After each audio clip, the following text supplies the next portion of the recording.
আমাদের পবিত্র ভূমি যেটাকে ফিলিস্তিন বলা হয়, আমরা যদি ফিলিস্তিনের ইতিহাস আপনাদের সামনে সামান্য কিছু আমরা আলোচনা করি, সেখানে আপনারা বুঝতে পারবেন আল্লাহ সুবহানাহু ওয়া তাআলা কোরআনুল কারীমে এই ফিলিস্তিনের কথা, যদিও ফিলিস্তিন নামটা কোরআন এবং হাদিসে আসে নাই, কোরআন হাদিসে কি নামে এসেছে?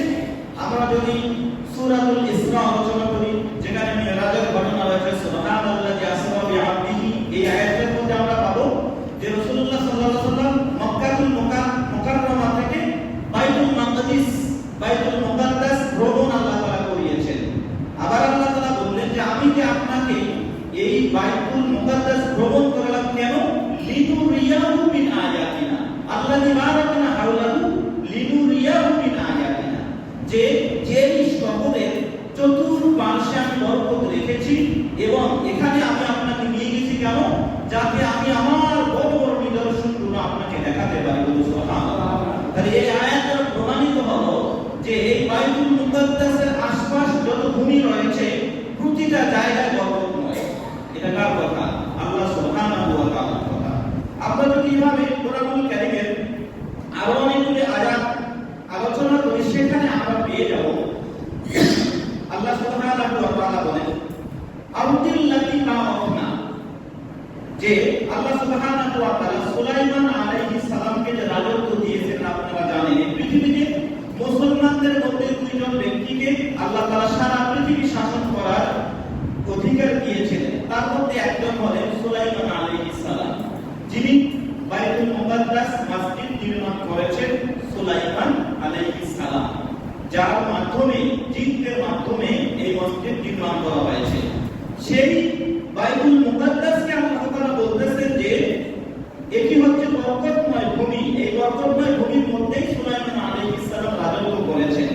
তাহলে রাসূলুল্লাহ সাল্লাল্লাহু আলাইহি ওয়াসাল্লাম এই পৃথিবীতে আগমন করার পূর্বেও কিন্তু এই বাইতুল মুকাদ্দাসটা ছিল বরকতময় ভূমি।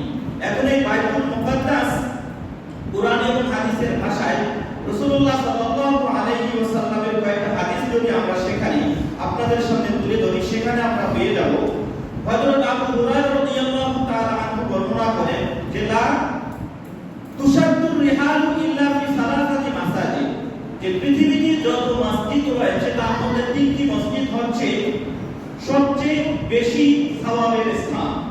একটা হচ্ছে বাইতুল্লাহ, আর একটা হচ্ছে রাসূলুল্লাহ সাল্লাল্লাহু আলাইহি ওয়াসাল্লামের মসজিদ নববী, আর একটা হচ্ছে বাইতুল মাকদিস, যেটা বাইতুল মুকাদ্দাস। বাইতুল্লাহ শরীফে এক লক্ষ এক রাকাত পড়লে সওয়াব পাওয়া যায়, মদিনাতুল মুনাওয়ারায় 50,000 এবং বাইতুল মুকাদ্দাসে 50,000 সওয়াব পাওয়া যায় বিভিন্ন হাদিসের রেফারেন্সে। তাহলে দেখা যাচ্ছে যে এই মসজিদটায় বরকত তো আছে, আবার সওয়াবেরও একটা মর্যাদা রয়েছে।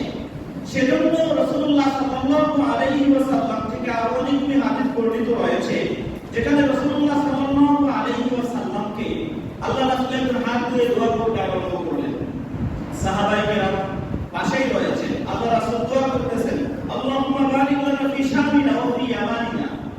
আল্লাহ রাসূল দোয়া করতেন, হে আল্লাহ আপনি শামে বরকত দেন, ইয়ামান দেশে বরকত দেন। সাহাবায়ে কেরাম বললেন, ক্বালা কুলু ফি নাজদিনা, ইয়া রাসূলুল্লাহ আপনি নজরের জন্য দোয়া করেন। আল্লাহ রাসূল আবার দোয়া করা শুরু করলেন, আল্লাহুম্মা বারিক লানা ফি শামিনা ওয়া ফি ইয়ামানিনা। এভাবে আল্লাহ রাসূল তিনবার দোয়া করলেন। সাহাবায়ে কেরাম তিনবার বললেন যে আপনি নজরের জন্য দোয়া করেন। আল্লাহ রাসূল শামের জন্য দোয়া করলেন, ইয়ামেনের জন্য দোয়া করলেন, কিন্তু নজরের জন্য দোয়া করলেন। সেই শাম দেশটা কোনটা? যে শাম দেশের জন্য আল্লাহ রাসূল দোয়া করলেন, সেই শাম দেশটা কোনটা? সেটার বর্ণনায় আমরা অন্য হাদিসের মধ্যে পেয়ে যাই, যেখানে হযরত মুআবিয়া রাদিয়াল্লাহু তাআলা আনহু বর্ণনা করেন যে সেই শাম দেশটা হচ্ছে মুআজ ইবনে জাবাল রাদিয়াল্লাহু তাআলা আনহু বলেন ওহুম শাম, এই শামটা হচ্ছে বিভিন্ন এলাকা নিয়ে, সেটা হচ্ছে সিরিয়া, ফিলিস্তিন এবং হেজাজ, বাহরাইন সহ এই পুরো শহরটাকে, কয়েকটা শহরকে হাদিসের ভাষায় শাম বলা হয়েছে। যেই দেশগুলির জন্য রাসূলুল্লাহ সাল্লাল্লাহু আলাইহি ওয়াসাল্লাম আল্লাহর দরবারে বারবার দোয়া করেছেন। তাহলে দেখা যাচ্ছে এই হাদিসগুলো থেকে রাসূলুল্লাহ সাল্লাল্লাহু আলাইহি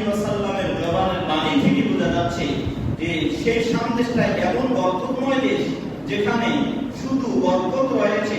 আল্লাহ রাসূল যখন মক্কা থেকে ভ্রমণ করলেন বাইতুল মাকদিস, আল্লাহ তাআলা নিজেই বললেন এটার মধ্যে আমি বরকত রেখেছি। সেই বরকতময় ভূমিতে ফিলিস্তিন অবস্থিত, আর ফিলিস্তিনের মধ্যে আমাদের সবচেয়ে পবিত্র ভূমি আছে বাইতুল মুকাদ্দাস। যেই বাইতুল মুকাদ্দাসের ইতিহাস যদি আমরা আরো খুঁজি সেখানে আমরা আরো পাবো। আমরা যে পশ্চিম দিকে নামাজ আদায় করি এটি হচ্ছে কিবলা আমাদের। এই কিবলাটা রাসূলুল্লাহ সাল্লাল্লাহু আলাইহি ওয়াসাল্লাম যখন মক্কা থেকে মদিনাতুল মুনাওয়ারায় তিনি হিজরত করলেন, হিজরত করার পরে আমাদের এই পশ্চিম দিকে কিবলা ছিল না, মক্কাতুল মুকাররমার দিকে আমাদের কিবলা ছিল না, আমাদের কিবলাটা ছিল বাইতুল মাকদিসের দিকে। রাসূলুল্লাহ সাল্লাল্লাহু আলাইহি ওয়াসাল্লাম 16 মাস অথবা 17 মাস সেই বাইতুল মুকাদ্দাসের দিকে আমরা নামাজ আদায় করেছি। রাসূলুল্লাহ সাল্লাল্লাহু আলাইহি ওয়াসাল্লাম সাহাবীদেরকে নিয়ে সেই দিকে নামাজ আদায় করেছেন। তাহলে এই ব্যাপক হাদিস থেকে আমরা সেখানে পেয়ে যাচ্ছি যে বাইতুল মুকাদ্দাস এবং তার আশেপাশের ভূমি এত বরকতময় আমাদের জন্য, আমাদের ইতিহাসের জন্য, যেটা আমরা আমাদের প্রাণের দাবির সাথে সম্পৃক্ত, যেটাকে আমরা বলতে পারবো না, যেটার ক্ষতি হলে আমাদের হৃদয়ে রক্তক্ষরণ হতে হবে।